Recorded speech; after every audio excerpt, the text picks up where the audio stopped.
We are starting now with our presentation on the evolution of the custom profession and institutions in Canada.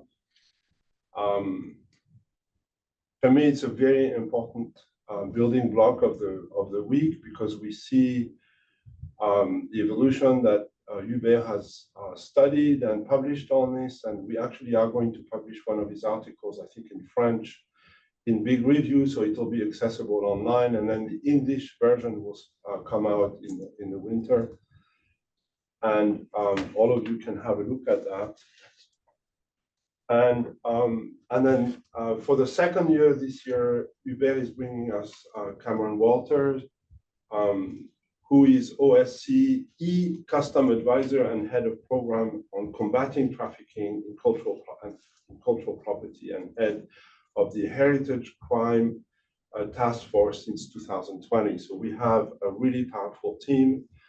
Hubert has worked obviously in custom in Canada, but he's also worked in the World Custom, and he's been a consultant for customs organization across Europe and North America for a number of years.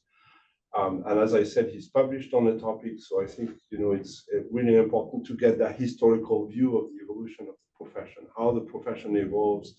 When we started yesterday, we had a look at what Alan Burstyn thinks the profession is going towards, and we have a sense of what are the core priorities. And then in the afternoon, we discussed the whole issues of trade and regulation and how all of this is moving. Now we go inside the profession itself, and we're looking at how all of these things are evolving. So it's really interesting. So I'm Emmanuel Brunet-Jailly. I'm the director of Borders and Globalization Lab, and I'm the one who started the Border Institutes, the Summer Institutes, the 8 Institutes.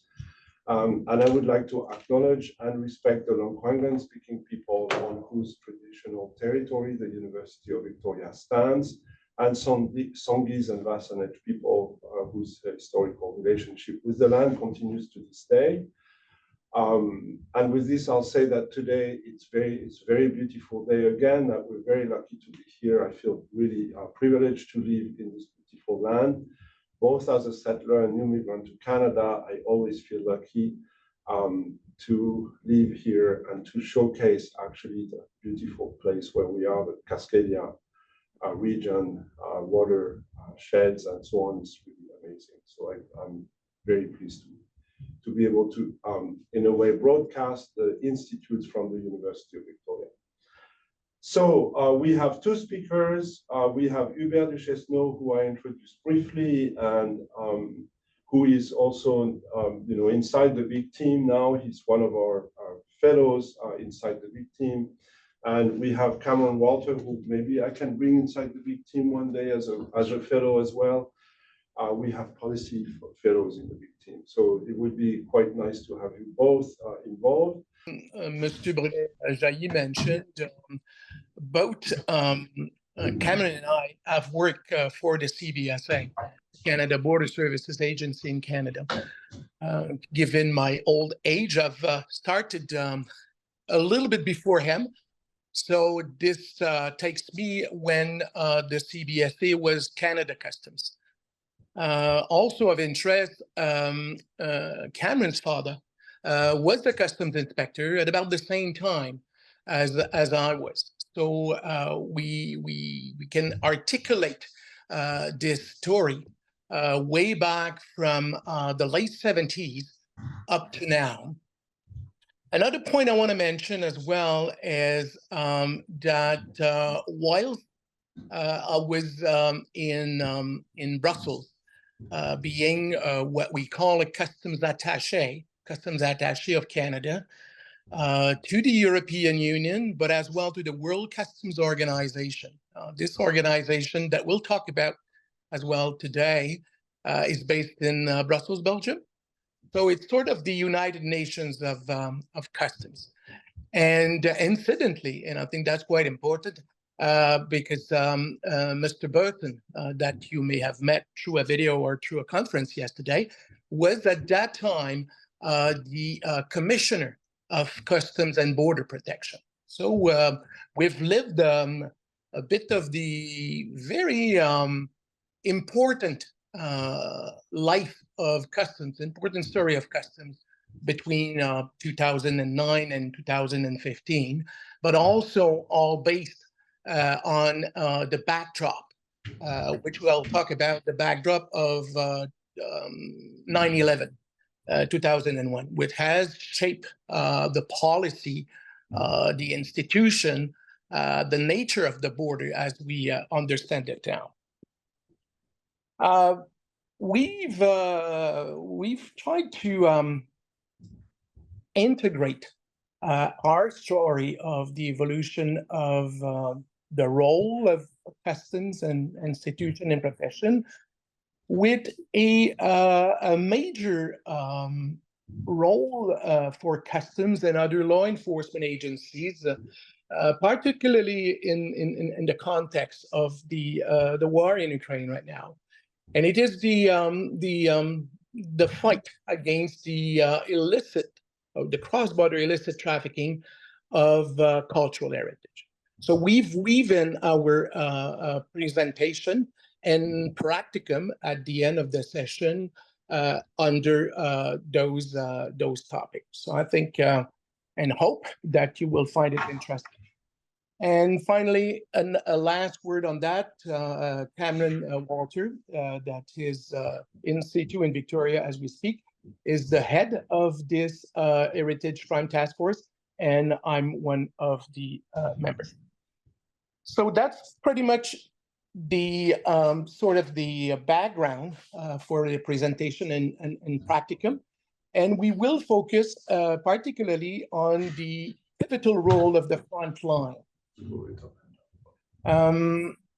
As Mr. Brunet-Jailly, everything that I am going to cover in the first part of this presentation is under a paper, The Evolution of the Customs Profession and Institution in Canada, which I believe you have in your library of texts. And you will also see two other texts that I've contributed to and that are closely related to customs profession and customs practice. So basically the outline today, we'll start talking about the evolution of the customs role and institution with a particular focus in Canada. We will then go through what CBSA and CIC. CIC is, for those of you who don't know, is the immigration department in Canada. And both the CBSA and the CIC use what they call a risk-based multiple border strategy. So we'll go into that. It's all in the context of the binational paper and binational strategy between Canada and the USA on pushing the borders out, so expanding the border. We'll then go through our first practice, customs practice of the day, modern customs practice. For you to perhaps use as the memory jogger during the presentation and the practicum, you will see that I will use a lot of trees, the number 3. Like when we're talking about the role of customs, we're talking about 3 roles of customs: the fiscal role, the economic role, the social protection and national security role. When we're talking about risk-based multiple border strategies, we're talking about the border, yes, at the point of entry, at the customs office, but as well pre-border, abroad, and as well inland in Canada. When we talk about integrated border management, we're focusing on the cooperation and the partnership. And as you will see in the following session today, I believe, with Mrs. Janina Harker of the Customs Association, this practice of customs to customs cooperation, customs to business partnership and customs to other agency are particularly important and are often the foundation of an efficient and effective customs administration. Then we will, on number 4, we will see how the OSCE Heritage Crime Task Force has applied an integrated border management model. Then we'll move on to another modern customs practices, trade compliance, and how, for example, trade compliance apply to the fight against illegal trafficking of cultural property, how trade compliance apply to the facilitation of goods and the security of goods in a global world. Then we will move on to the nature of the border, the CBSA expanded front line, if you will, and we'll take you into a new front line, if I may take it that way. It's officers that are called international liaison officers of CBSA that are working abroad, pre-border. And their work is primarily to facilitate travel, but also to interdict illegal or irregular migration and illegal trafficking of goods. Next slide, please. Then I'll leave it to Cameron, who will cover the illicit trade in cultural property, going from the phenomenon, giving quite impacting example to show that cultural property crime is not just a property crime. He's going to go on and talk about this, the challenge for customs administration, but also of unique opportunities. And we'll focus on customs on the front line and how customs in the front line play a pivotal role in this fight, particularly with the access that customs got to information, customs got access to inspection technology, customs has access to partner from foreign administration on frontline, and what have you.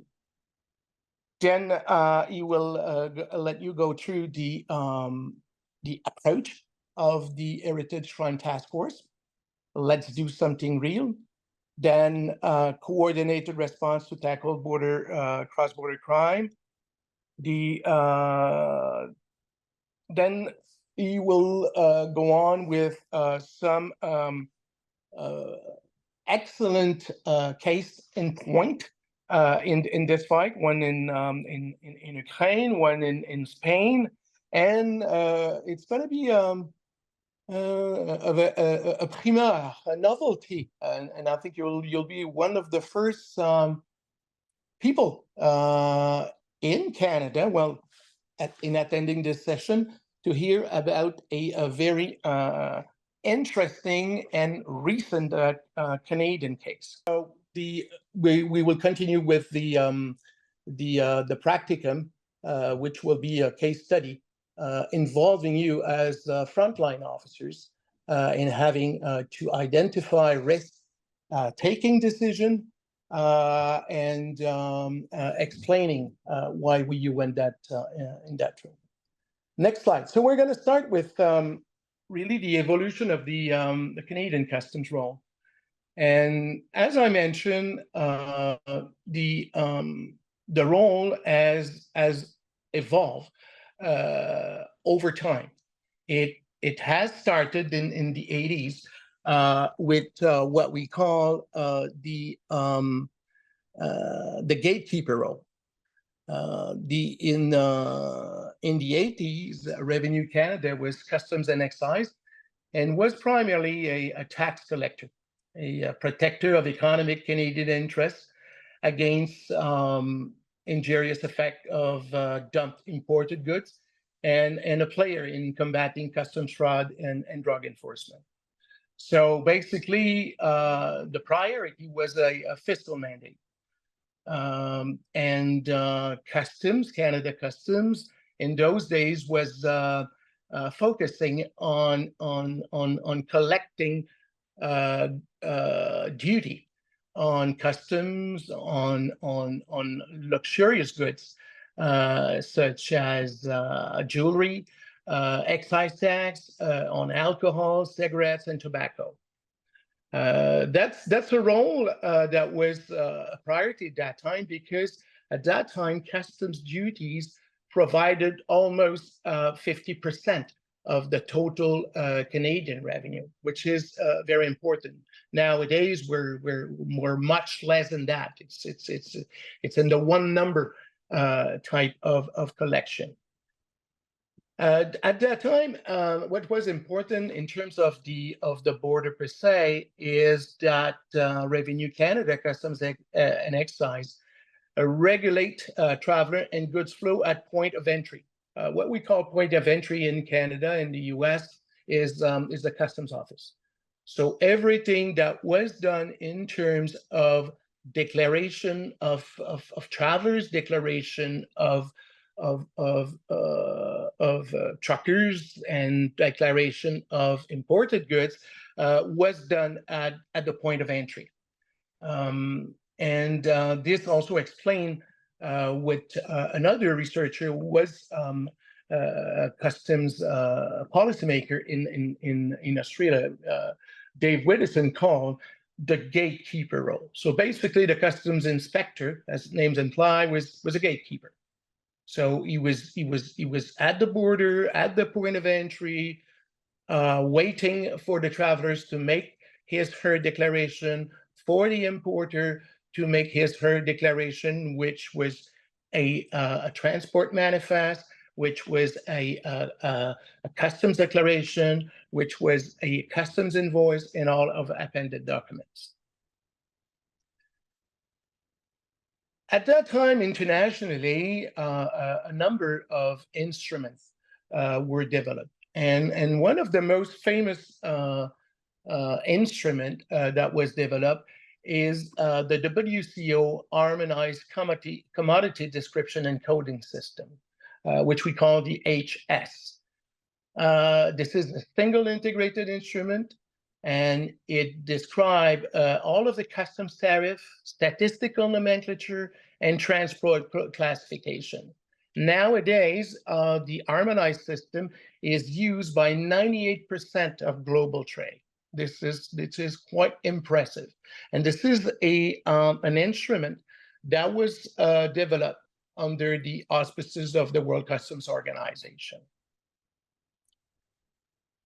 Then in the 90s, the customs roles continue to evolve. It continued to evolve, keeping the fiscal role, but broadening it with more emphasis on trade, on the economic side of customs. Those, as the name implies, were the years of free trade agreement. It was also the time of the transformation in customs and trade multilateral organization. One can only think of, in terms of the international organizations, this was the creation of the World Trade Organization in Geneva, and also of the evolution of the Customs Cooperation Council, which is now the World Customs Organization.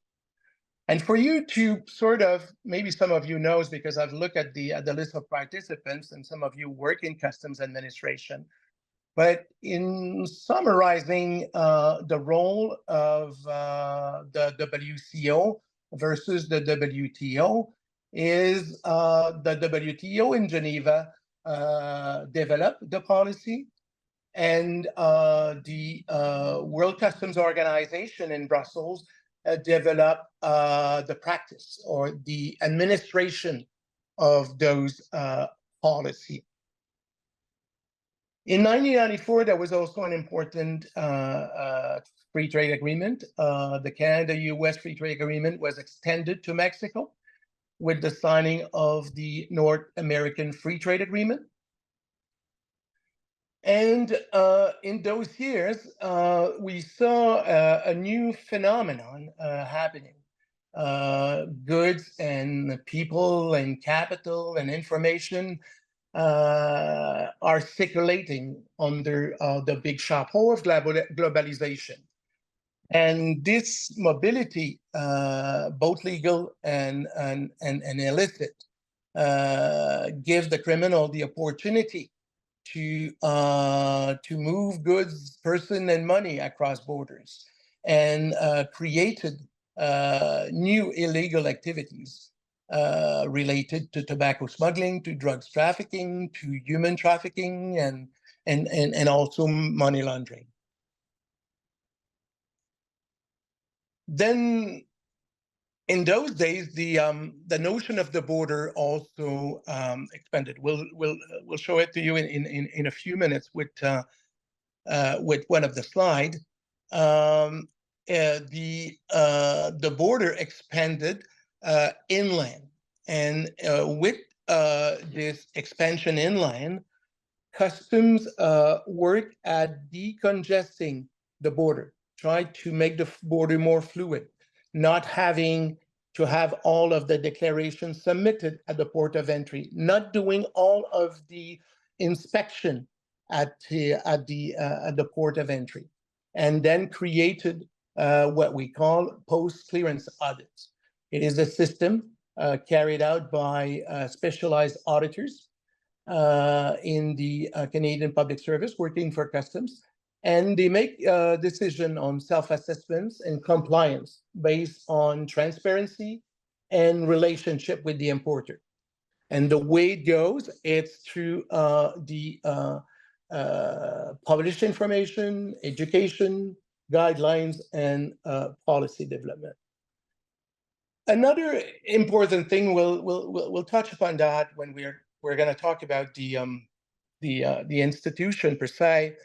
The 90s is also the time whereby in the public service around the world, whereby we're talking about new public management. This is about having a different public service. It's about inspiring practices from the private sector. And the overall objective is focusing on the following areas: service improvement, one-stop shopping, single window access to services, a single business registration number. And the whole idea is the integration of all the common and corporate and program function. And this is the time whereby Canada Customs became the Canada Customs and Revenue Agency, basically an integrated customs and tax agency under the same roof. Then the third political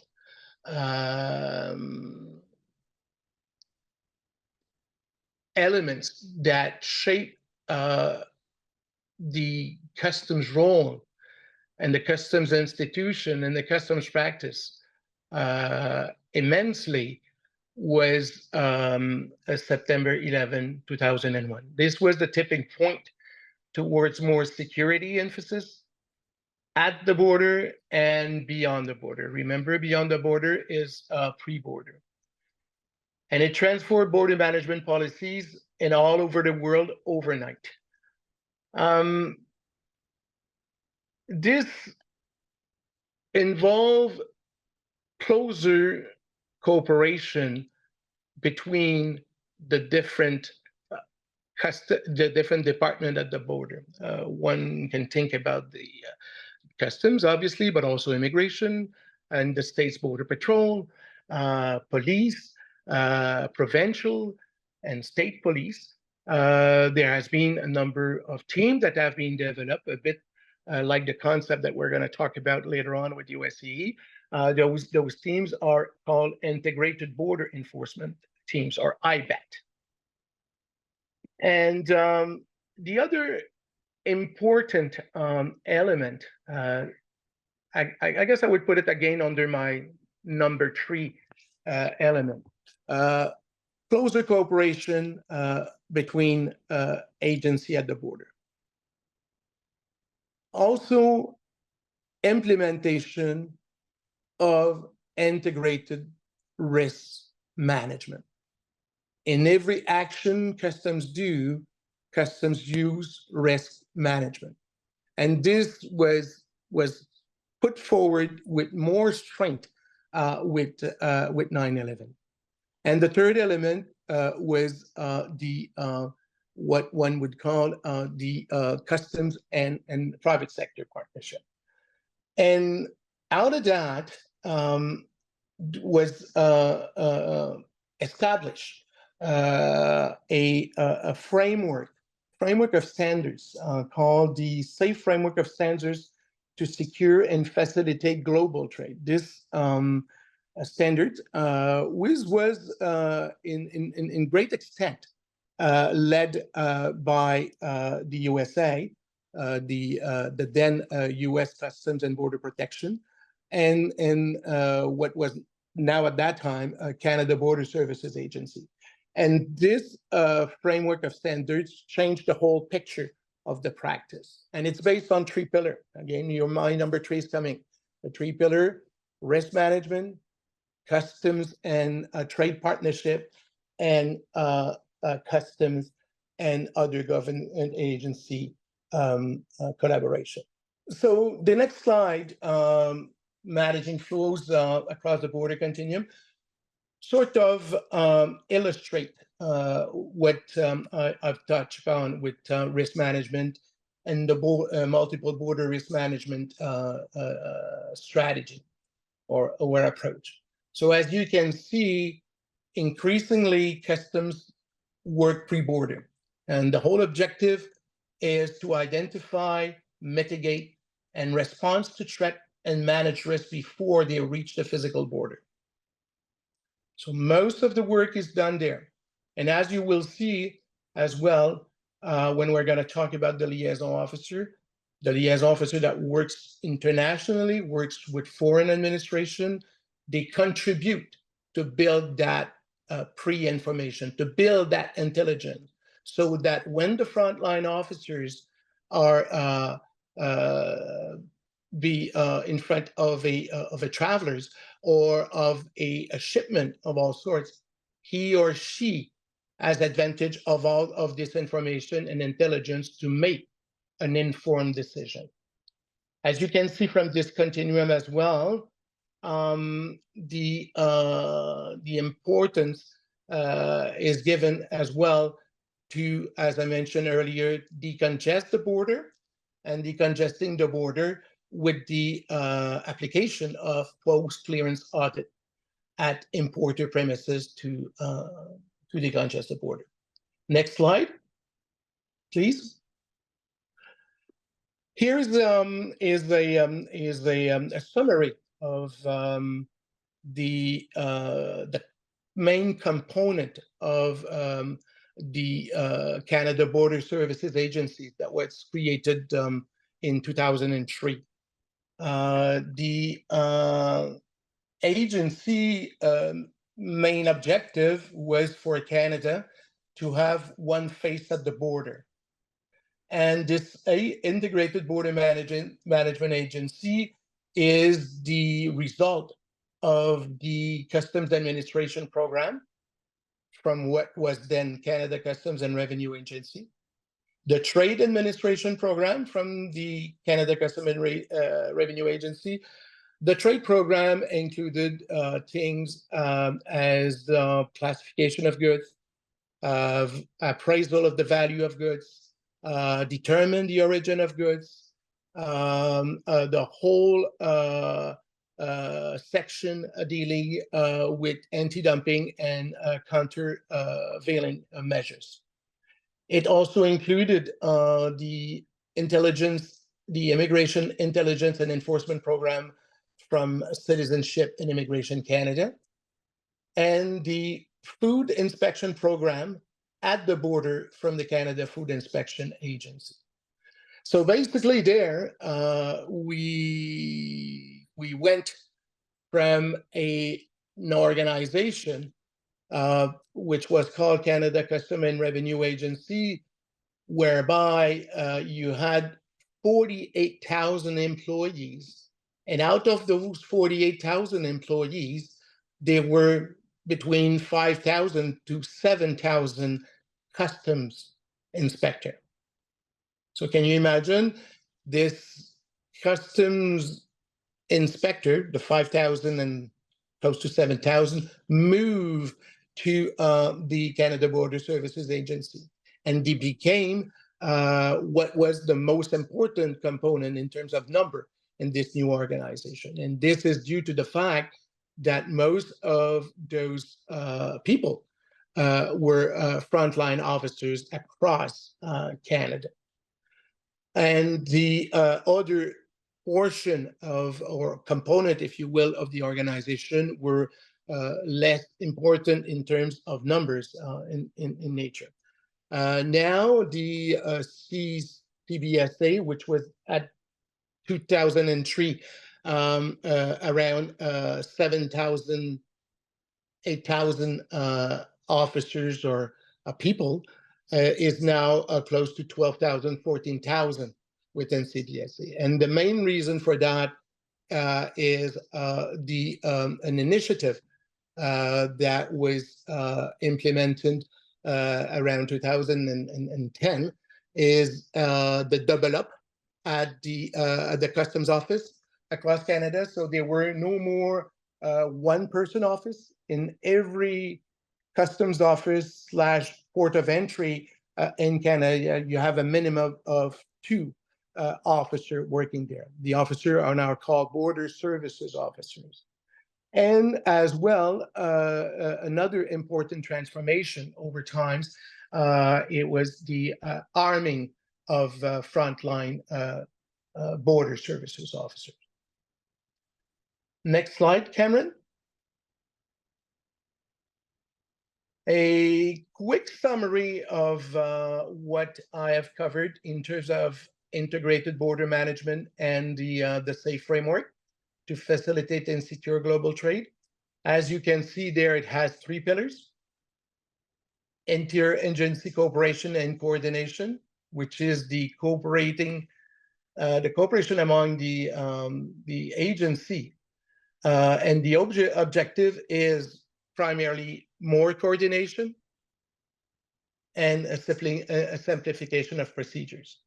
And it is for trader to benefit to a single window, where a trader had in the past to deal with a number of different government departments present at the border. And now they have access to a single window, which facilitate trade. The other pillar I mentioned earlier is the customs private sector partnership. And the objective there is to identify reliable trade operators in terms of their compliance with customs regulation and security of the supply chain, and provide them with benefit with programs such as a trusted trader program. There is a similarity as well with a traveler trusted program. And finally, and importantly, customs is by nature international. And international cooperation is critical for effective facilitation and securitization of the supply chain. And there are numerous agreements at the multilateral level, but also at the bilateral level. One of the most important one at the bilateral level is the supply chain security agreement. Next slide. Before I leave it to the next level of presentation, we wanted to take just a few minutes to present what is the approach of the Heritage Crime Task Force in terms of integrated border management approach. I won't go too much in detail. I'm conscious of the time. I will let Cameron develop on that later, but the concept is similar to the one a customs administration would have at the national level. It is just that it is applied both at the national, regional, and international level. So a national interagency cooperation, including other government departments in the fighting against illicit trafficking, agencies such as museum, defense, foreign affairs, and as well regional law enforcement components in terms of enforcement intelligence, information sharing, and an international operational collaboration. So next slide, Cameron. So I'll let Cameron talk a bit about that. Do you want to talk about it now, or you want me to continue, Cameron? Sorry. Go ahead. I will speak to this slide again later in my presentation.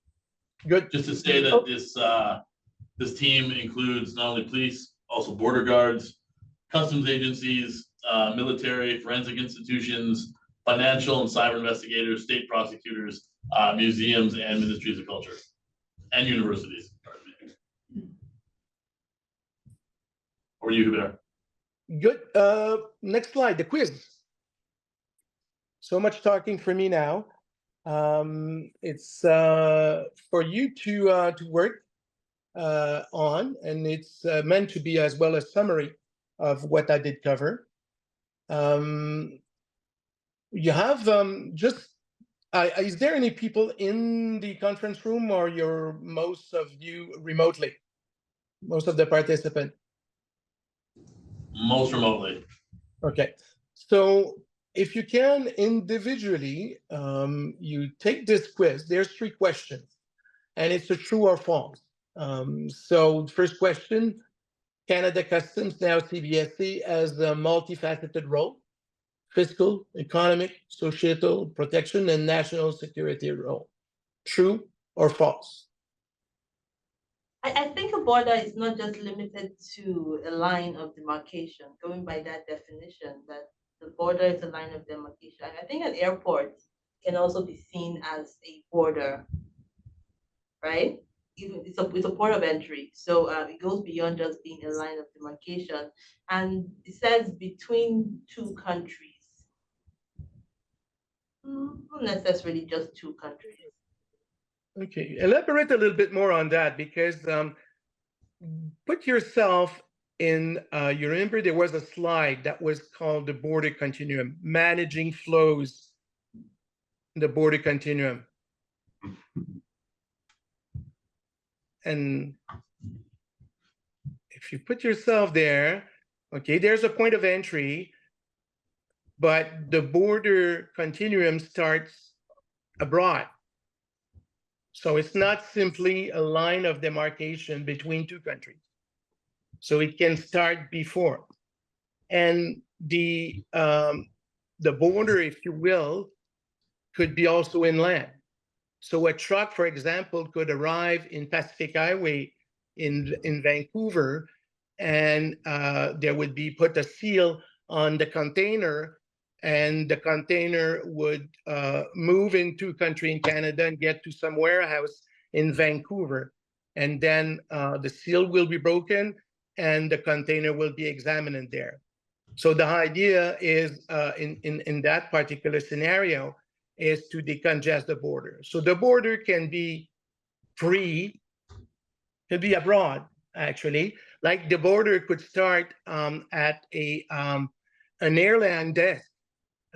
Say somebody is in, I don't know, maybe in the States is in New York and going to Montreal.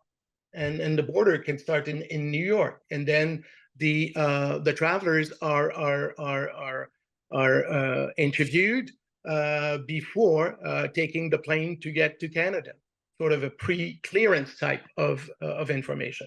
So the point that was made here was that the border is not simply at the point of entry. It has expanded, it has evolved over time. And Paula Malaspina online said, I think we consider borders as areas, complex areas where operations happen. Yep. Just to feed into the context a little bit. Thanks for that, Paula. Another thing I'd like to raise, just to add to what Hubert said, is, you know, as we'll talk about during my presentation, we'll also take a look at, you know, how that border area doesn't necessarily have to be between two countries. It could be between 6 countries. You know, things might transit through multiple different places along the way, and that's where you can build your customs intelligence or your border management intelligence. So these are sorts of focal points we need to look at as well, even if the clearance only happens at export and import between 2 countries. Yep. So can I also share something? Absolutely. Yeah, so question number 3 is actually very beautiful, and I think it pondered us to rethink the idea of the border. And it's just not the border between the 2 of the countries, but operation is one thing which can start anywhere within the country, outside the country, and many other places. And even the border could exist differently for different things, person and individuals. Like someone who is immigrating, it could be from the border of 2 countries, someone who is transporting through an airport or some seaport or land border. So it could be different. It's way beyond than the border of that country actually. So idea of border is much broader than we think, that just a thin line between 2 countries. So thank you very much for introducing this. Pleasure. That was you describe it very well. That's the point we wanted, the learning point that we wanted to convey on that. Thank you very much. We'll move on, Cameron. I won't go to too many slides. I just want to go through the slides that is trade compliance management, achieving a balance between facilitation and control. And then we'll move on to the illicit trafficking of cultural property. Do you have that on the screen, Cameron? Yeah, you have trade compliance up right now. Okay. This whole concept of trade compliance has been with Canada Customs, through Canada Customs and Revenue Agency, and now with CBSA. It has evolved over time with practice and with experience, and it has been quite of a challenge from frontline officers, and I can testify that because I was a customs frontline officer early in my career, and then after that I trained frontline officers at the National College in Rigaud, Quebec. And it's a difficult concept to integrate because it's not easy. It goes with the fact that the role of the frontline officer is to try to achieve a balance between facilitation and control. And it's nice to say, but in practice, not necessarily easy to do. It has helped to work with taxation, with the Department of Taxation during the days of Canada Customs and Revenue Agency. They introduced the concept of voluntary compliance. And the concept of voluntary compliance is understood as this: most people will comply with the law if they understand it. It is their responsibility to know it, but maybe we have, as customs organization, help them to understand it. It is perceived as reasonable and fairly administered. I say that because there is something that often customs administration are criticized for, and it is about not applying rules consistently everywhere in the country. So whereby you go to one customs office or customs port of entry, and then you go to another, and the administration is done differently. So this is something that happens, and the public sees that as unreasonable, and rightly so. And some would go even to the extent of shopping the port of entry. And the point I want to make here is it's important that public and importer perceive that the way the Customs Administration is going to administer it is reasonable and fair. And the other important component, and this may not necessarily apply often to Canada, but it does happen certainly in other countries, is that the fine of not respecting the law is so minimal that it's sometimes easier to pay the fine to get your goods go through. I'm not talking here about bribes or corruption. I'm just saying, okay, so we know that we're not following all of the rules here, but it goes faster and it's not that more expensive to pay the fine. So 3 important elements that customs frontline officer deals with on a daily basis, achieving a balance between facilitation and control. And this is the whole business of customs, facilitation and securing or controlling the global trade supply chain. We are going to get rolling now on to the next part of the presentation, which is my side, which is global law enforcement cooperation in the fight against cultural heritage trafficking. So before the break, I asked everyone if they knew what the Organization for Security and Cooperation in Europe is. It was about half and half. So I will go through it very briefly, just to walk us through sort of everyone through who we are, what we do, and why we exist. The OSCE is the world's largest regional security organization under Chapter 6 of the United Nations. And if I speak too fast, just put up your hand or say something in the chat. I'm Irish and Canadian, so I kind of lean both ways and speak rather quickly. So largest security organization regionally under Chapter 6. What that means is that we have 57 participating states from US and Canada, all of Europe, including the European Union countries, EFTA, all of the former Yugoslavia, Turkey, and then all of the former Soviet republics, including Central Asia and Mongolia, which is not Soviet, but still part of the sphere of influence. The organization operates on consensus-based voting at the political level, which, as you can imagine, in a time like this, with the war in Ukraine, it makes it quite difficult to get things done. But the idea was 50 years ago, or 49 years ago, when the Conference for Security Cooperation in Europe came together in Helsinki, that the organization that became the OSCE would become a platform for dialogue between East and West as a means to not blow each other up. This was pre-SALT talks, pre-arms limitation talks, and it was the only real platform for this sort of dialogue about political military security. Fast forward to 1992, or 91-92, and the dissolution of Yugoslavia. And at that point, the organization became the actual organization that it is today, focusing not only on political military cooperation, but means to dissuade countries from getting to that point of conflict, but also working on police cooperation, border management cooperation, counterterrorism, election monitoring, media rights, and everything in between. Excuse me.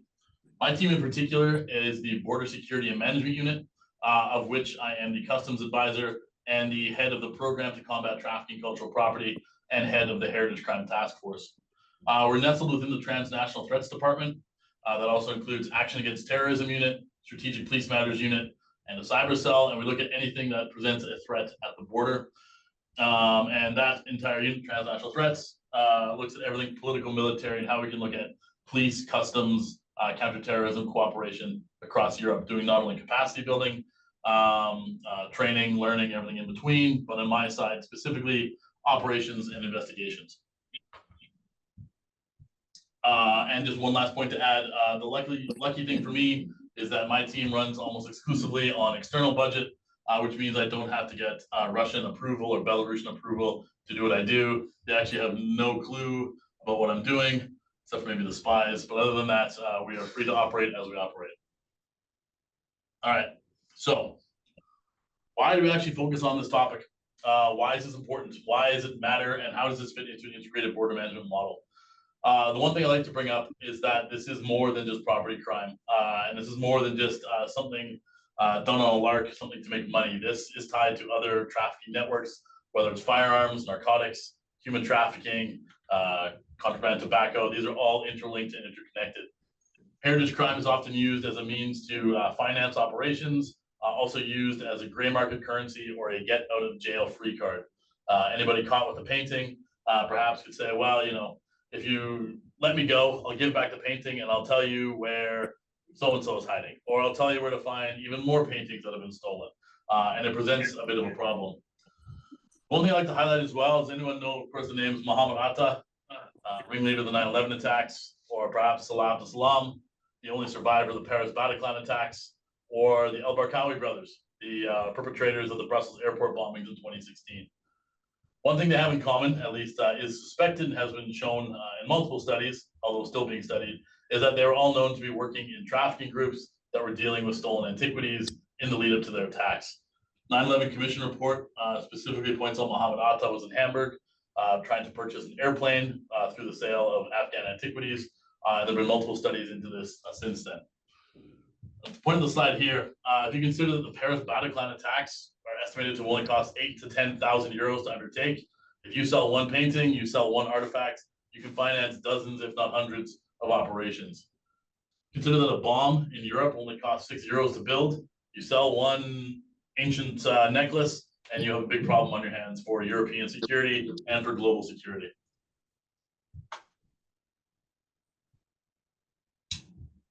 So I'd like to talk a little bit about the structure of the illicit antiquities trade.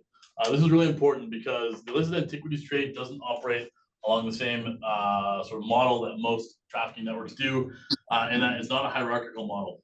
In the classic hierarchical model of an organized crime group, you have participants in the lower in the hierarchy. These are your foot soldiers. These are your street corner drug dealers, reporting to a mid-level dealer, and then upwards to the top, to the crime boss. In this case, however, heritage trafficking networks tend to operate on a fluid network, which means there's single transactions at a convergence point, but there's no hierarchy. So the dealer might be dealing with the looter, the dealer might be dealing with middlemen, might be dealing with 7 middlemen. And this presents a problem and a bit of a challenge for law enforcement and for border management and all others that are used to dealing with a particular type of network.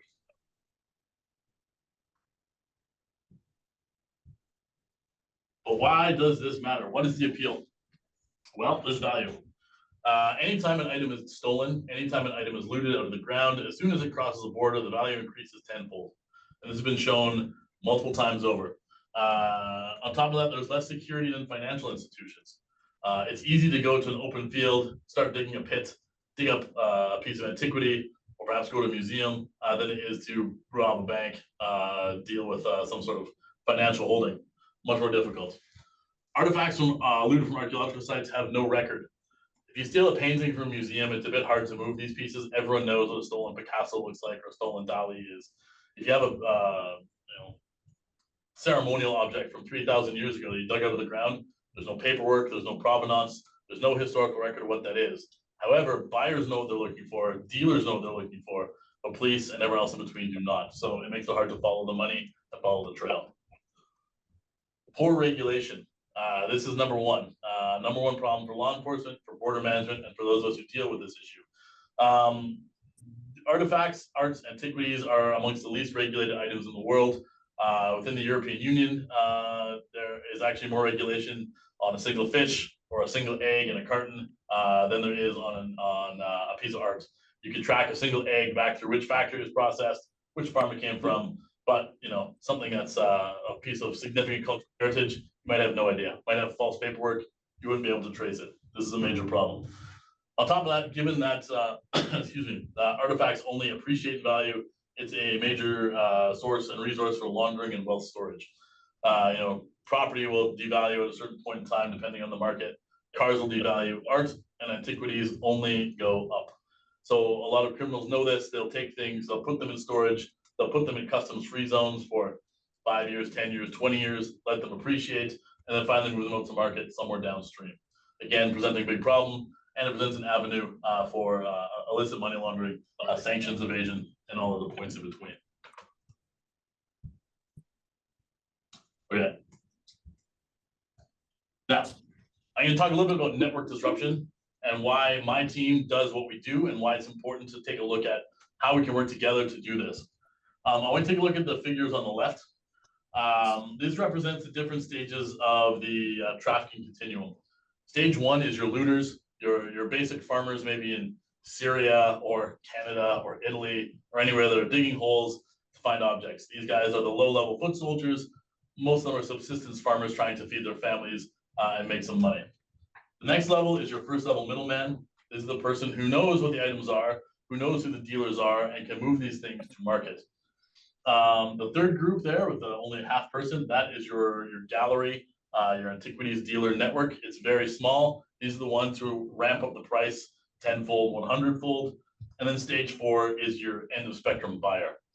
So if you take a look at this, with each one of those figures representing 1,000 participants, you can see there are various points. If you take out one looter or one digger in Afghanistan, you're not going to affect the network at all.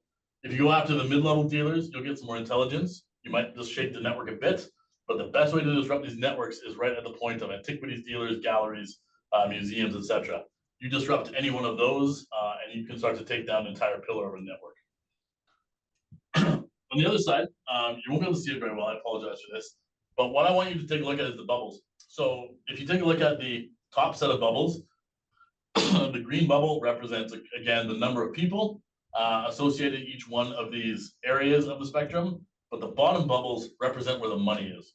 So the green bubbles, these guys, low-level looters, subsistence farmers trying to feed their family, they don't make a heck of a lot of money. But the red bubble, these are the dealers. These are the guys who are making all the money off the entire trade. These are the ones that we want to go after. These are the ones that we want to find. These are the ones that we want to target most, followed by the mid-level middlemen.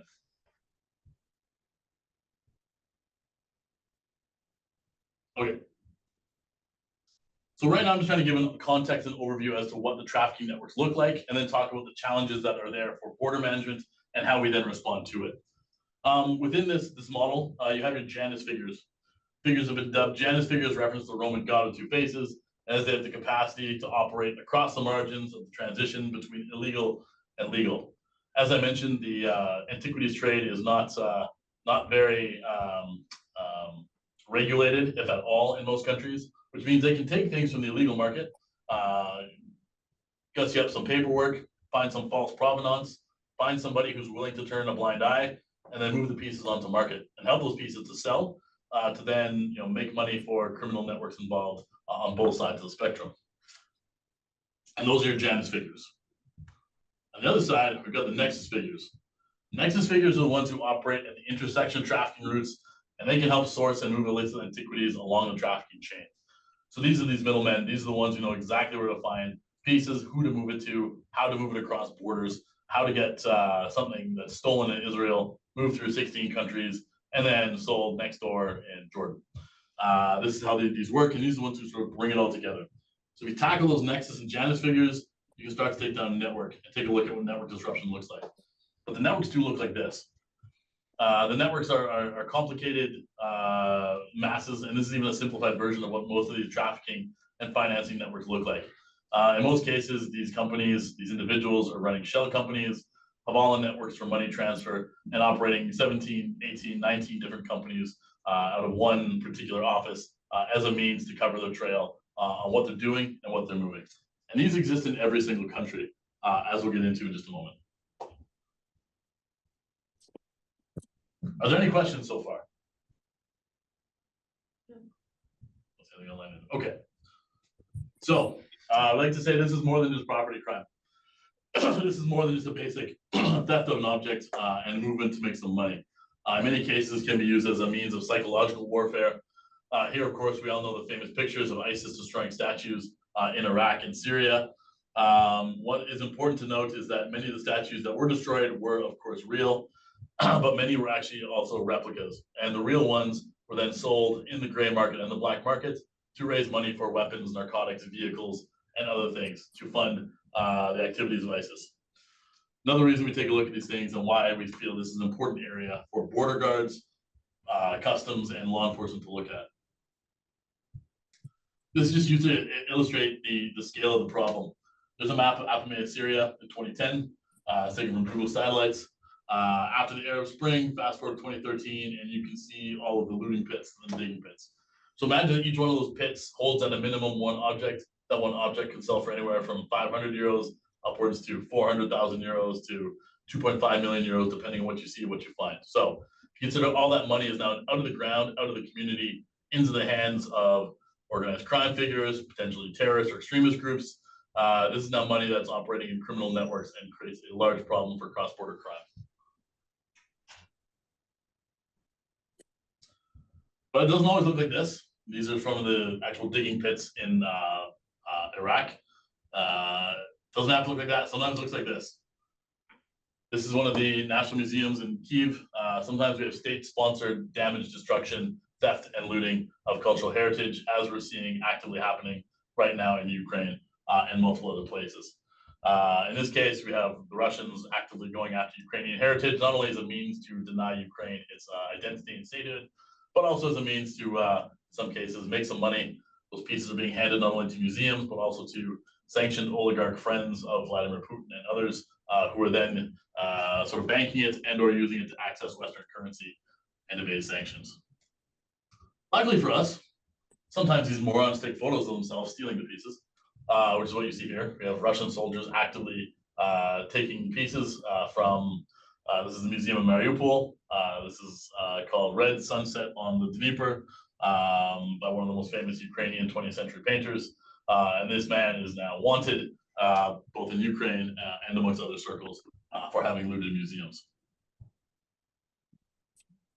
Another example, before Mariupol was totally overtaken, there was reports of a man in a white coat, a white lab coat, showing up in museums, actively casing the places, and in particular looking for specific items of particular importance to the Russians, including 20th century Ukrainian paintings, Cossack swords, Cossack pipes, and other things.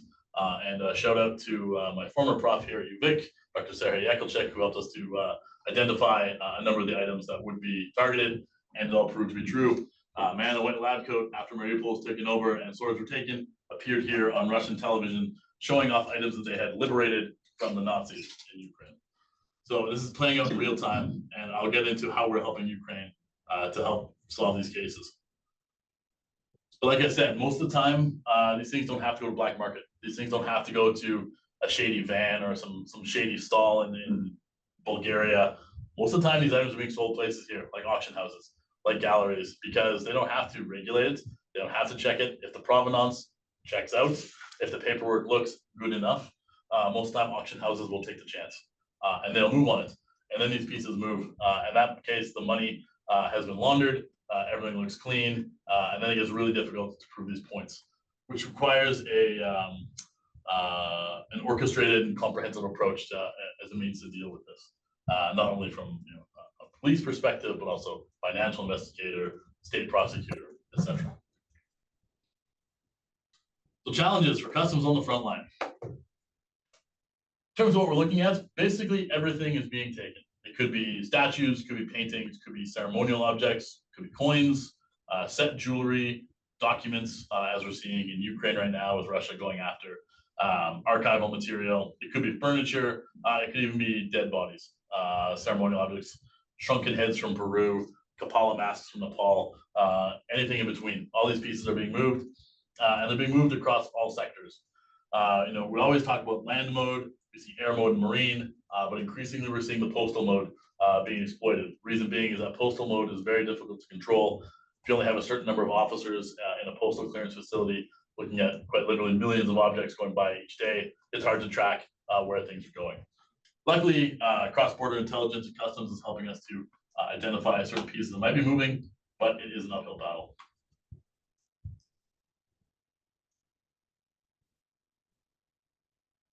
All right, we talk about the primary and transit markets. It's important to note that every single country in the world can be a source, transit, or destination country. It just depends on what the buyers are looking for. We often look at places like Egypt, like Greece, like Italy, like Syria and Iraq as source countries. Canada is a source country, South Africa is a source country, everywhere it can be. Every country in the world is used as a transit country, especially if there's an enhanced infrastructure or enhanced port infrastructure in place. And then it just depends on where the buyers are. Traditionally, the buyers are places like United States, China, UK, France, Russia, and Switzerland. But increasingly, we're seeing buyers in Dubai, in Abu Dhabi, in Singapore, in Argentina, and Brazil, where all the new money is popping up. They want to show off their wealth as well. And we're starting to see pieces move to places where there's more money to be spent on art, antiquities, and everything else. All right. With that in mind, global law enforcement needs to come together with cooperation towards an integrated border management model. I should get back to a second. One thing we really try to emphasize in my team, and the reason my team exists, is that we were built on a border management concept from 2006. That the OSCE should take a look at what's crossing the borders into the European Union, into the European area, into the OSCE area, and find a way to help all those participating states to enhance their capacity to combat trafficking, to combat human trafficking, narcotics, weapons, etc. In 2016, a decision was made to actually start to take a look at this area of crime, given what had just happened in Iraq and Syria with ISIS, given an increasing interest among certain players to take a look at different financing modes for areas of crime.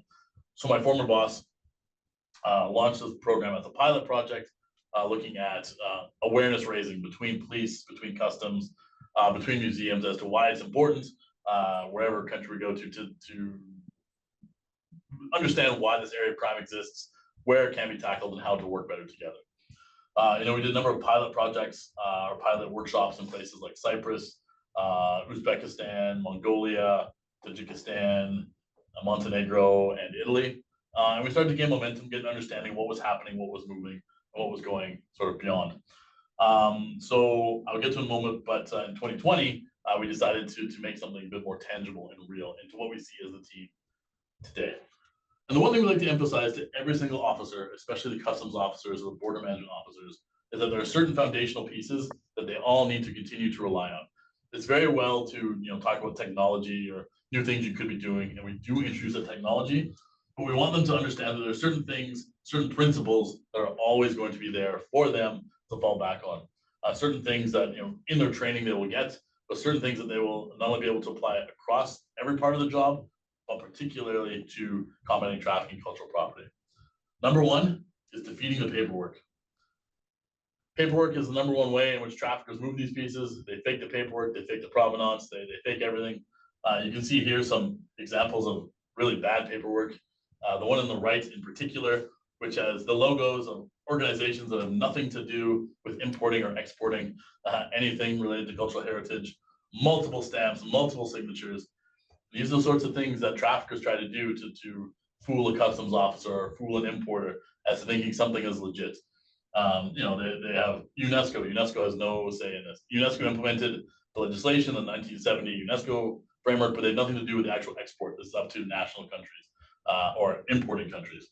The signatures at the bottom and the stamps are all fake and false. And these are an example of some of the things that are wrong. Other paperwork might look like this. But the one thing we try to train those frontline officers in is to start to question. Take a look at what's being declared, what's the weight, what's the value. Take a look at the geography. Where does something come from? And understand that sort of customs intelligence. If you're seeing something moving between Colombia and Toronto and it's being moved by a person within a 3-day turnaround, maybe you should take a look because it's possible there's drugs there. Or if you're looking at something that's going from Egypt to Israel, to Thailand, to Norway, to the UK, it's a weird transit route. Why is it moving that way? Take a look at what's there and what's happening. Take a look at what the paperwork's saying and see what your gut instinct is telling you about that. The other one, verifying space. Another one of those things that we want to, of course, remind everyone, this is the basics of customs investigation at the front line. Verify the space. If something looks funny, you know that the container is 20 feet, but inside it only feels like it's maybe 16 feet. Maybe there's a hidden compartment. Take a look at what can be found.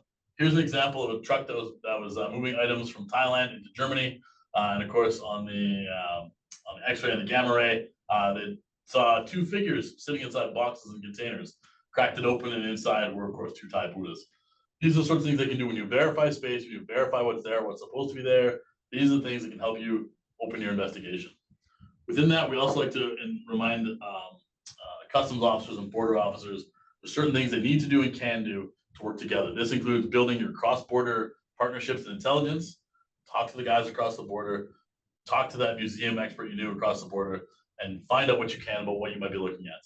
And the other one is to use the full extent of your powers. Most customs officers and border officers in the world have the ability to hold an object or not a conveyance, but objects on a conveyance for 48 to 72 hours. Do so. If you have the power, do it.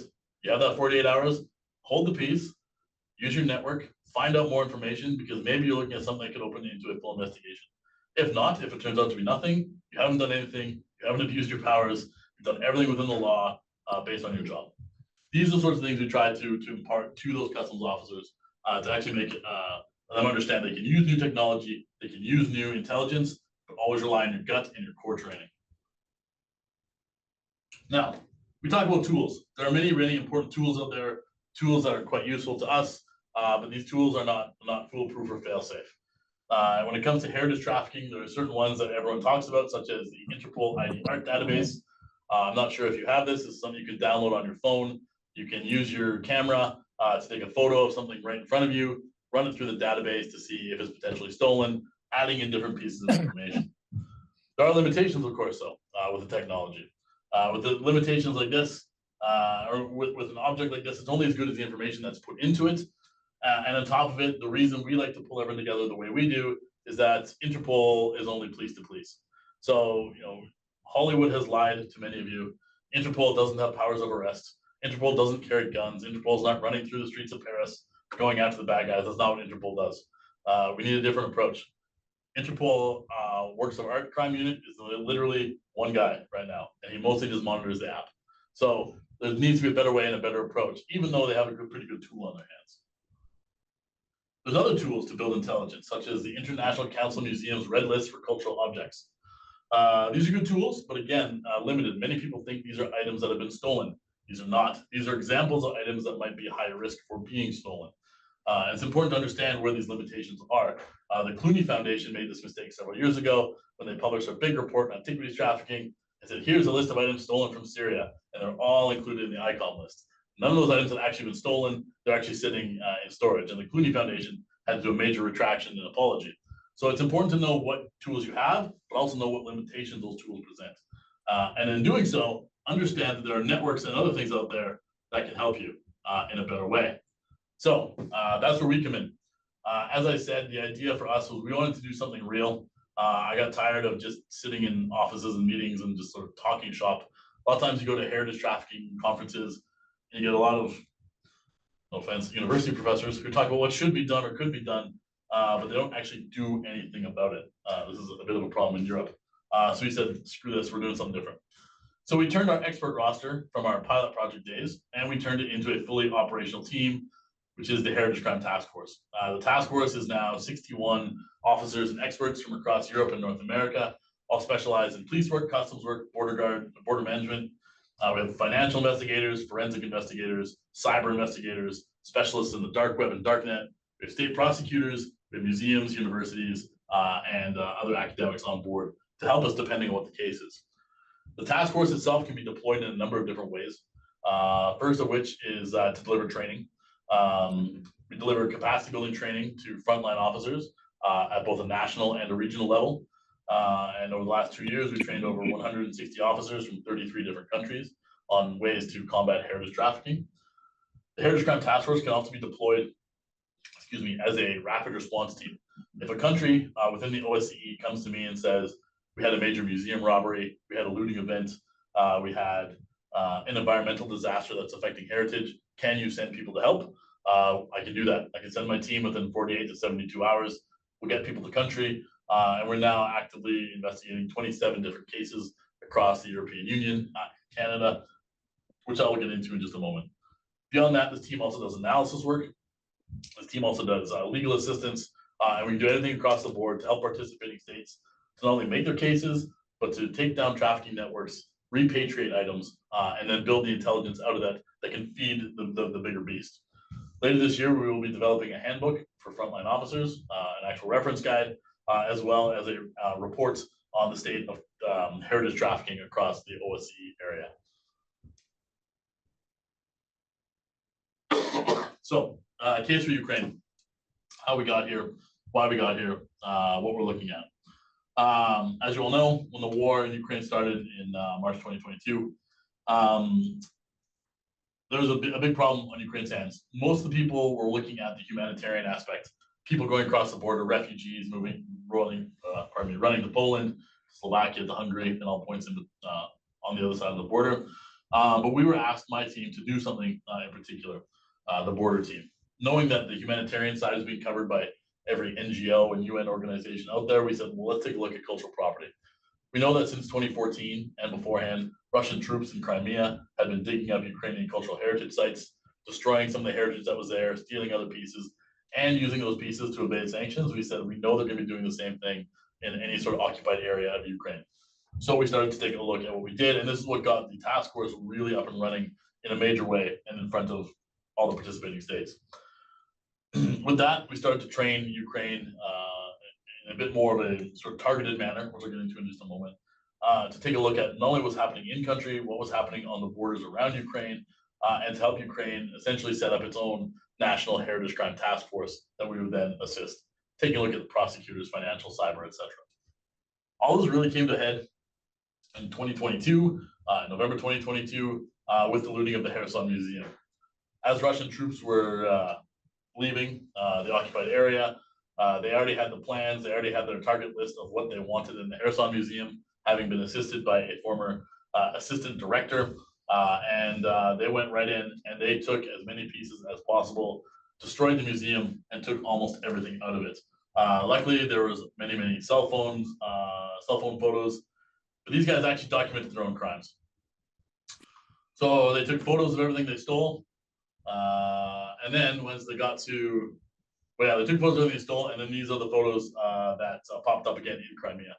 And the reason they did this, and the reason they allowed photos to escape, was they were trying to get the Ukrainians to say, well, it's now been moved to a separate country, and wanted them to sort of unofficially announce that Crimea is part of Russia and not part of the Ukraine, which didn't work. But now we have documented evidence of them taking pictures, removing them to somewhere else, and now moving them elsewhere into other places in Russia. So, like I said, we then started taking a look at other things that the Russians were doing in the area. This is the Svoboda Museum, using satellite imagery, working with our partners in Blue Shield International and military folks in the United States. We're able to actively see areas where the Russians were not only stealing, but also destroying heritage and destroying museums, destroying heritage sites in areas where there was no fighting, no active kinetic warfare, no soldiers, no defensive positions. So it is a clear, deliberate target on heritage, which is a crime under the 1954 Hague Convention, and thereby prosecutable at the International Criminal Court in The Hague. So with that, we took a look at what we could do, how we could, I'll show you this slide too. Take a look at the routes too. The routes are being moved in and out of Ukraine, where the pieces are moving, where they might be going to. So we started a comprehensive training, taking a look at what was being moved not only into one country, but to multiple countries, and decided to take a brand new approach to things beyond our normal training. In this case, we decided to take a regional approach or a sub-regional approach, whereby we'd bring certain regions of Europe together, put trainees from mixed countries into mixed groups, and lead them through scenario-based simulation training. In doing so, we might say bring together the Nordic and Baltic region. We'd have Finnish customs, Norwegian police, Latvian financial investigators, etc. Put them into mixed groups and make them solve a series of fictitious crimes over the course of the week. We set up fake crime scenes in museums, fake crime scenes at archaeological sites, make them get on the ground, collect the fingerprints, do live walkthroughs of the darknet marketplaces, such as the Nemesis market, and then have them all present their case to a state prosecutor at the end of the week to see if their case would hold water. In doing so, not only did the trainees get active, hands-on, experience in investigating these types of crime, but these investigators are then also building regional intelligence networks. So go back to what I said, now 5 months down the road, perhaps a customs officer in Finland finds something and says, you know what, I think this might be Norwegian, or this might be German. I met that guy at that conference. I'm gonna hold this for 48 hours. I'm gonna pick up the phone and gonna see if I can get any information that might lead to something bigger. we're trying to help customs officers understand and frontline border management that they don't need to send something up through 7 layers of approval, over several layers, and then down through more layers of approval. Those sort of approval processes, those are the official legal processes, those can take weeks at a time. But you need to make an assessment now or within 48 hours. We're trying to let them understand that they have the power to do so, and that the legal process can come later. So that's where we're at with this, with our regional trainings. And these regional trainings have turned into it's been quite the show the last 2 years. So we went to Lithuania, went right to the border with Belarus, knowing that there was pieces being moved from Ukraine into Lithuania and into Belarus and possibly Lithuania. Took like the rail and road and got the understanding that, you know, in one country, there's officers from different organizations working on the exact same case, sitting literally 100 feet from each other and not even talking to each other about it. So we said, okay, if they're not doing it at the national level, they're definitely not doing it at a regional level or multinational level. So that's when we expanded our training. We took it to Finland. These are some of the officers and trainees who are learning how to do crime scene investigation in a museum. The girl in the center there is our crime scene investigator and photographer from the UK. And the fellow on the right with the bald head was a trainee and is now our trainer on all things darknet and cyber. This growing team, this growing network is not only a investigative team, but it's a bit of a family. And we keep expanding outwards, we continue to grow. And that trust that we built, has actually helped us. Now we operate in real time as a task force. We have communication platforms, we use WhatsApp, we use a number of different venues to talk to one another. We might get a request from Spanish police saying, hey, has anyone seen this type of item from Greece? My Greek guys will say, yeah, it's from this island. And these things happen in real time. These things wouldn't happen if we didn't bring the right people into the room at the same time and have them speak. We went to Bulgaria for Southeastern Europe. We did all of Southeast, including Turkey, including Greece. Basically, big crime scenes at the Serdica archaeological site, right in the middle of downtown Sofia. And then we also do forensics with the task force. What you see here is our colleague from Cranfield Forensic Institute, Cranfield University in the UK, one of the leading forensic training institutes. Rosie's a soil and flora and fauna expert who is investigating some of these Roman heads for us. These Roman heads were found in a roadside stop in Austria, having been dropped off by a Turkish truck, but having come through Serbia. And the police officer happened to notice, the truck driver handing a duffel bag to someone sketchy on the side of the road and said, what are you guys doing? And they found not only 2 Roman heads, but then in a separate roadside stop 2 weeks later, they found 2 Roman torsos. But they have no idea where it came from. Roman Empire being what it was, it could have come from Italy, it could be Serbia, it could be Turkey, it could be Tunisia. So Rosie here has been doing some flora and fauna analysis for us. Take a look at pollen, take a look at bug, take a look at the dirt deposits to see if she can help narrow down where it might have come from. So we're still waiting on the results from that, but this is the sort of thing that we can do and do in real time to help those investigators. Went to Croatia last year. Here's where we start talking about technology. This is us inside Pula Arena, talking about the use of UAVs and the use of 3D photogrammetry. And our frontline officers can use something as simple as their iPhone 21 with Scaniverse to make actual 3D models of objects. And we do this regularly, showing frontline officer can have the ID Art app on their phone, they can have Scaniverse on their phone, they can do all these things in real time at the port of entry or wherever they're investigating to actually make a difference to a downstream investigation. And this brought together all of sort of South Central Europe for this investigation. I'm seeing some questions pop up. I'll get those questions for sure. We were invited to come to Turkey late last year as well to get a better understanding, not only what was happening in country in response to the earthquakes that devastated southeastern Turkey early on in 2023, but to also get an idea of what was moving across the border from Syria and Iraq into Turkey. One of the biggest routes that we're looking at, one of the biggest trafficking routes that we're most concerned of, is the middle corridor running between Turkey and China across Southern Caucasus, Central Asia, as a route not only for human trafficking, narcotics, and weapons, but of course also for heritage. We're seeing pieces being moved from Iran into the middle corridor and out, pieces moved from Russia into the middle corridor, and of course pieces moving between Turkey and China. So trying to get a better understanding of what those pieces are and where they're going. We went to Turkey and not only assisted their investigators in what to look for, but we also were able to gain intelligence and build trust with a country that hasn't always been the most active in our organization. They tend to be a bit reserved. So heritage is one of those things that can be used to actually build bridges between law enforcement, between communities, between other groups. It's not as sensitive as human trafficking, but something that everyone has a vested interest in. We did follow-up training in Austria last December for North Central Europe. And then earlier this year, I don't have a picture up, we took everyone to Malta. We started to take a look at the cross-Mediterranean trafficking routes. We're doing more of this again later in the year. Beyond these regional trainings, we're starting to look to at more focused technical trainings. What can be done in the realm of just state prosecution?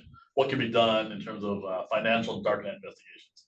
This fall, we'll be doing one specifically for marine archaeology and marine training, marine diving, bringing in police and customs divers from across Europe and North America, and actually setting up underwater crime scenes at dive sites in Malta and making the divers go underwater to solve the crime scene there, take a look at what might be happening underwater, what to look for underwater heritage for customs and police divers, as well as taking a look at hidden compartments, ballast tanks, bilge tanks on boats, other places where things are often hidden by traffickers. And now, I want to show you a few things here before I get to the end and stop inundating you guys with a lot of information. These workshops, and every time we do an outreach mission, we end up with many results and ripple effects. Like I said, we've got 27 active investigations happening right now across Europe. What you're seeing right here is 300 paintings that were seized in Italy outside Turin early last year by members of the task force, and we're all linked to Ukraine. So the gentleman in the center of the picture with the gray hair in the back is Lieutenant Colonel Silvio Mele, the Italian Carabinieri, who's part of our task force. He called me while I was in Cyprus and said, Cam, I have a problem. I have 300 paintings we just seized at a house. What do I do? So I brought down an expert from one of the Ukrainian museums. I went down myself as well to help Silvio in this investigation, take a look at what these pieces are, just to identify what they might be. You see some pieces here, there's pieces of Lenin, there's other pieces, there are some very historically significant pieces, paintings from the 1930s with Trotsky still inside them, which are quite rare given that Stalin ordered that most of these paintings be either destroyed or painted over. But these pieces were in the collection. I mean, they've been out for quite some time. As it turns out, these were not trafficked out during the recent conflict, but were trafficked out over time between the end of the Soviet Union and the election of Vladimir Putin. These pieces came not only from Ukraine, but also from Georgia, from Turkmenistan, from the Far East and Siberia, and all points in between. So now we're trying to help Italy to determine not only where they came from, but where they might potentially go back to, or whether they'll all just be handed to Ukraine, potentially as reparations, as a means to sort of pay back for some of the damages. This is one of the ongoing case investigations, and the intelligence for this case came out of the meeting that we had in Helsinki in 2022. People in the room started talking about, I need to talk to the Italian police. There's something we know about pieces that have gone to Turin, and we made this happen. Fast forward to September 2023, another haul of paintings in Ukraine. This time, this was seized by officers who were being trained by us in Bulgaria earlier in the year. And there were 18 paintings being trafficked into Ukraine from Slovakia. And they all said that if they hadn't had the training from us earlier in the year, they wouldn't have found the paintings. Again, significant paintings. We're working on determining the value. Value right now is estimated to be between 12 and 14 million for all the paintings. So now we're trying to determine where they were going, why they were being moved, and what was the purpose. Some more of those paintings. This just showed evidence kits. One of the things we're doing, as I mentioned with Ukraine, we're wanting to help them to create their own national level task force. This involves not only training for police and for border guards and for museums, but we're also delivering training for some of the territorial defense forces. So for soldiers who are forward operators, might be the first ones to get to a museum or a heritage site that's been hit by mortars. They're gonna be the ones that need to go in to collect the fresh evidence and then hand it over to law enforcement to carry on the case while they continue on their military mission. So we've developed evidence kits for those frontline trainers specifically for heritage. There's even more to the kit than just what's here. But those kits will be going in, and we'll be bringing Ukrainian investigators out. We'll be doing live fire, friendly fire exercises in France and in the UK, potentially in Austria. We'll actually blow up sites, have them go in, understand how to approach a site where there was just a mortar shell, and then collect the evidence, do strategic intelligence ripping, and then hand it over to police. All right, some more results and ripple effects. Based on work that we did last year with our colleagues from Spain's Guardia Civil, they approached us when we were in Dublin last fall and said, Cam, we have a case. We've seized a massive statue head from Egypt There's at least two that we know of. We happen to seize one. Can you bring down Marcel, who's the guy sitting on the floor, also part of our team, who's our Egyptologist from the British Museum. So we need to value this and determine what it is, where it came from, what we might be looking at. Well, this March, we brought Marcel down. We have determined the authenticity of the statue. It is a statue bust of Ramses II, 3,500 years old, valued at 2.5 million, came from Luxor. We will be repatriating this later this year, bring this item back. And again, this wouldn't have happened if we didn't have the right people in the room to build that network, to build that customs intelligence. And then finally, the last one, as Hubert hinted at earlier, you are among some of the first.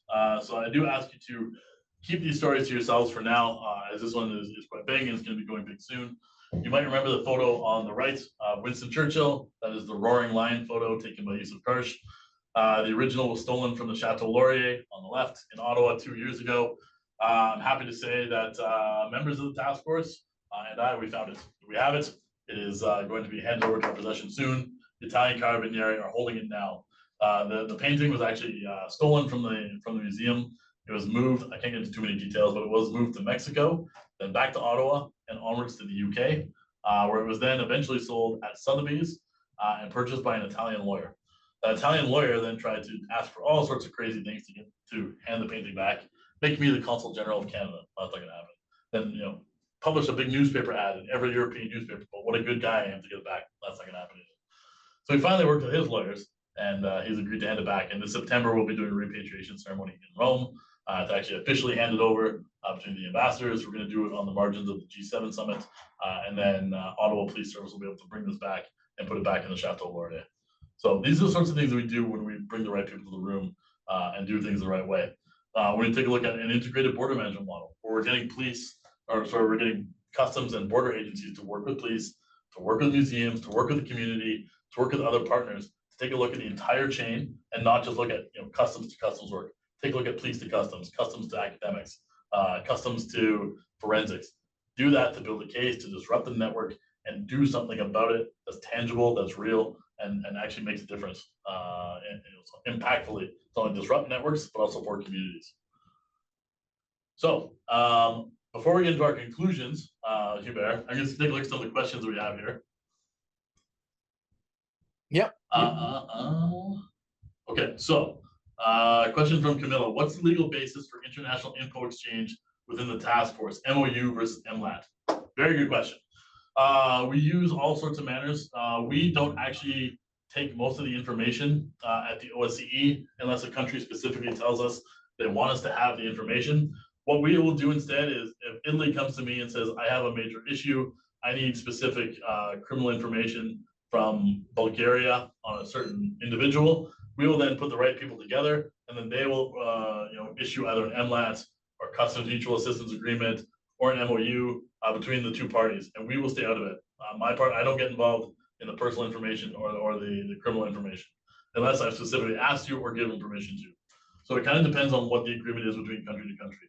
Otherwise, for members of the task force talking to one another, I'll give you one example. Earlier this year, we did a major case with our colleagues from Homeland Security in the United States, working out of Los Angeles.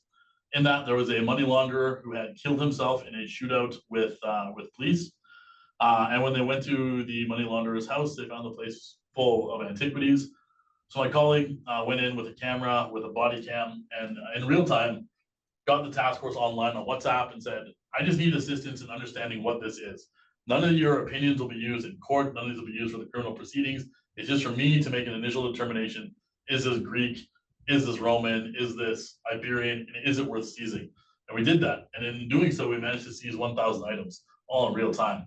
But then again, those opinions won't go to court. Now that he sees the items, he can make the official MLAT request or CMAA request or whatever he needs to make the case.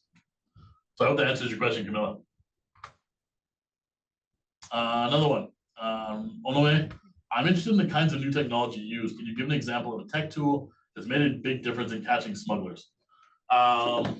Yeah, absolutely. So most of the technology that we use in this front is we're looking at things like UAVs, drones, and this has actually made quite a big difference. Sending a drone up over farmers' fields in Italy has helped the Italian Carabinieri to capture dozens and dozens and dozens of diggers and looters.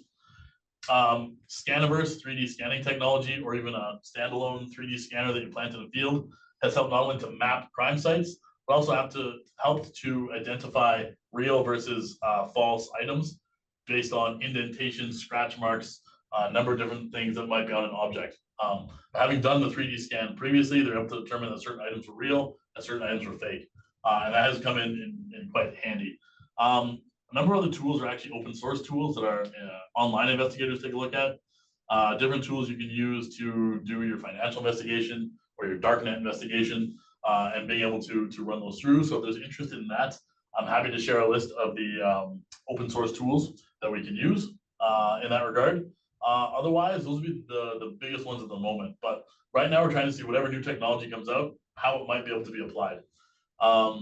There's a really great project called the Horizon Project in the EU right now, where what they're looking at is like a nearly undetectable chemical trace paint that would be painted on all museum holdings, all heritage items anywhere, that can only be detected with specific tools.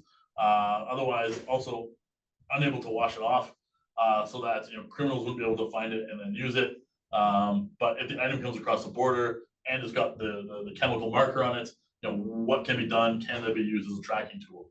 These are the sorts of experimental things that groups are looking at right now.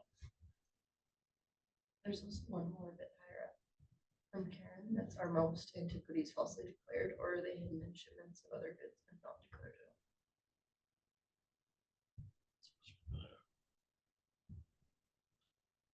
at all? Okay, our most antiquities falsely declared, or are they hidden in shipments of other goods? A bit of both. It depends on where it's coming from. I'd say most of them are actually falsely declared.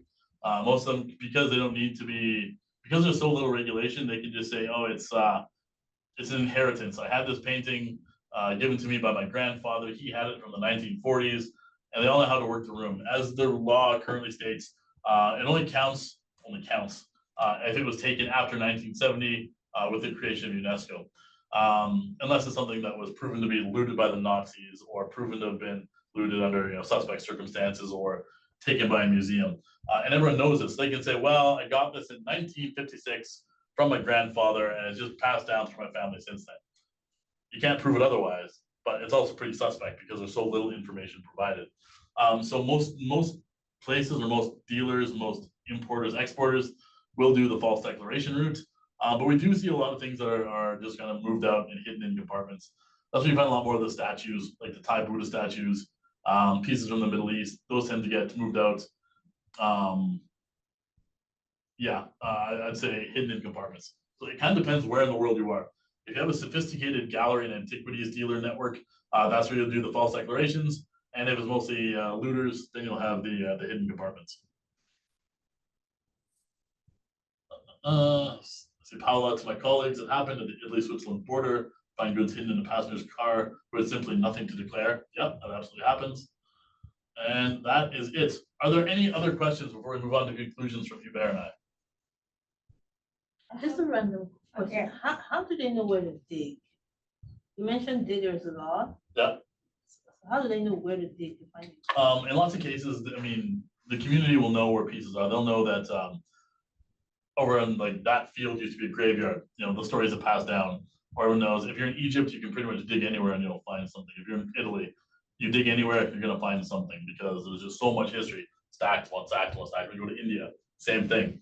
Where are these pieces coming from? Or people will have houses, and they know that their houses are built on top of an old, like an ancient town or ancient graveyard, and they'll literally dig a hole in their basement floor, move all their furniture, and just go right underneath the house and go looking for what they can find. In places like Canada, it's been more difficult. We got a lot of land where that hasn't been touched, but they'll know where sort of ancient sites are. People do their history research. They'll go to universities, they'll go to libraries, do some research, and they'll go to find it.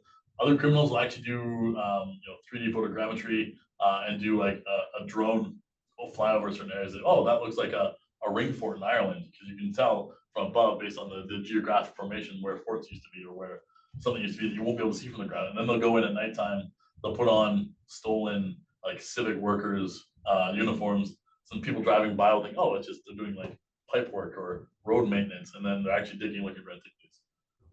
So honestly, they're smart. They do their research. A lot of times they just know that they go to a certain area, there's going to be stuff. Okay. And the same goes for metal detectorists in the UK or like on beaches in Greece. They know they're going to find something. Most countries have laws either against detectorists or say you can detect, but once you find something, you have to hand over to the states. But a lot of places don't. So, Thanks. Orders. Okay, my question is like, when you did the investigation, what if you were led to a country or region which is not like in your like connected to your organization? Yeah. So how are you going to tackle it? Like how to like coordinate them? Oh yeah, no problem. Okay, so there's two ways this could happen. We've had requests from places like Mexico, Burkina Faso, etc. Normally, I wouldn't be able to do anything in Burkina Faso, but Burkina Faso came to me and said, look, there are a number of items that we know were stolen, that were sold by extremist groups in Burkina Faso, but now they're on sale in a gallery in Berlin. Because there's a connection to a European gallery, we can get involved. It's a bit more complicated than if it was just between participating states. But in this case, we can help them to connect with the German authorities. We'd work with German police, work with German customs, and all the members of the task force to say, okay, what was the most likely trafficking route? Here's the intelligence given to Burkina Faso. Get the Germans and the Burkinabes in the room and say, okay, you two need to talk to each other now. And we try to facilitate that. If it's something we get information about, say that happened between, I don't know, Oman and Pakistan, like if they like that, in this case, I had intelligence, I would just simply go to the embassies or the law enforcement organizations and say, look, we got this intelligence, hand it over to them. And then of course you'd say, look, if there's any sort of specialized knowledge that you want or like expertise from task force, feel free to reach out, but we won't be able to actually do any like investigations ourselves. Okay.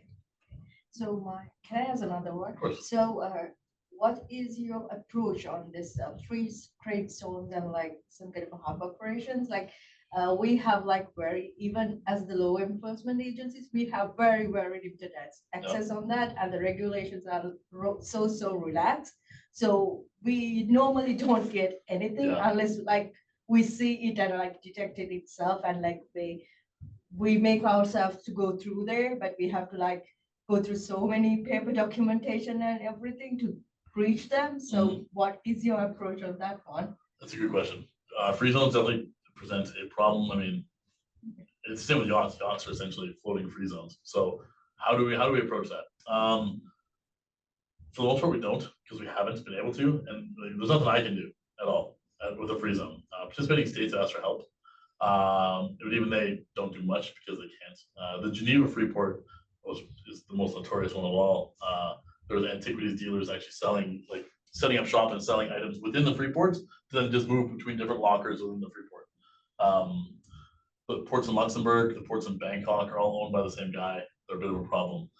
But one thing we're looking at now, we have Swiss authorities on board. We've got Swiss prosecutors on board. One thing we're looking at doing is launching a pilot project to create amnesty drop boxes inside the Geneva Freeport for starters. So perhaps you inherited a locker from grandpa, and you know that grandpa maybe took some stuff during the war that he shouldn't have, and you don't want to deal with it or be legally charged with it. We're trying to set up a free box. We have legal grounds to do so inside, so somebody could go to a camera-free zone, drop off the painting, leave. As soon as that person leaves, a trigger alarm would go off to Swiss authorities, to me, to Interpol, to everyone under the sun that's in our group, and say, okay, let's go find out what it is. Swiss authorities who sees it, we then say, oh, this is that stolen Courbet painting from 1943. Who are the right place? And then try to figure out what pieces go from there. But that's about as far as we've gotten right now with the free zones. But it's something. Just to see what might pop out of this would be worthwhile to study. So yeah, that's what we're looking at as well, because we have like very extreme limited access. Absolutely. Yeah. So it was a common joke saying from the customs that like free ports are built for like smuggling. Yeah. Exactly. Yeah. Yeah, they're a problem for everybody. So we're trying to find ways to be friends with them and then sort of get our foot in the door a little bit. Exactly. Yeah. But the Swiss authorities do have the ability to go in and say, okay, we're putting in an amnesty drop box. They're right, check out. So we're going to be working on that later this year. Okay. Thank you. Thank you for No worries. Yeah.